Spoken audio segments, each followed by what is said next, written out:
Di Jawa Tengah misalnya, saya mendapatkan laporan betapa masifnya penggunaan pejabat kepala daerah hingga mutasi aparatur kepolisian demi tujuan politik elektoral.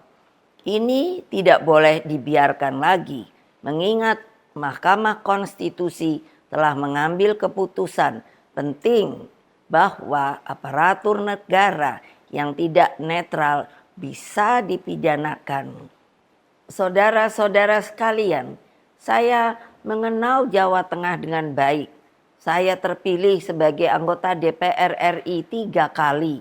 Jawa Tengah bukan hanya kandang banteng, namun menjadi tempat persemaian gagasan nasionalisme dan patriotisme. Saya melihat energi pergerakan rakyat, simpatisan, dan kader yang militan, dan seharusnya tidak akan terkalahkan jika pilkada dilakukan secara fair, jujur, dan berkeadilan. Namun dalam situasi ketika segala sesuatu bisa dimobilisasi oleh kekuasaan, maka yang terjadi adalah pembungkaman. Apa yang terjadi saat ini sudah di luar batas-batas kepatutan etika, moral, dan hati nurani.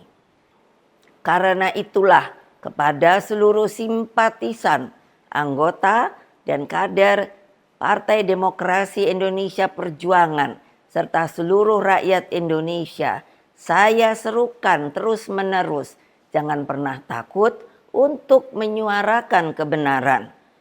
PDI Perjuangan tidak akan pernah lelah berjuang bagi keadilan dan melawan berbagai bentuk intimidasi kekuasaan.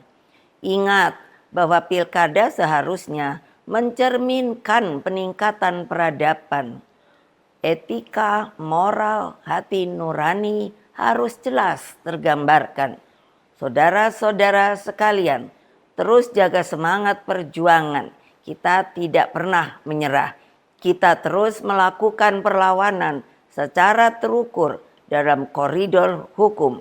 Meskipun kita tahu sekarang ini hukum semakin dibuat jauh dari keadilan.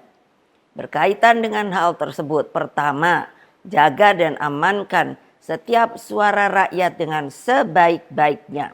Kedua, kumpulkan setiap bukti intimidasi aparatur negara, terutama juga money politics, ketidaknetralan pejabat kepala daerah, dan juga tekanan yang diberikan kepada kepala desa.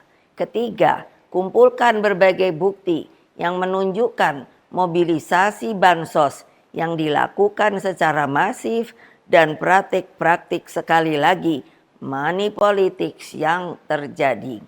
Keempat, kumpulkan berbagai fakta penghadangan seperti yang terjadi di daerah Banten yang menyebabkan ketidakadilan. Kelima, terus galang kekuatan rakyat agar berani menyuarakan kebenaran.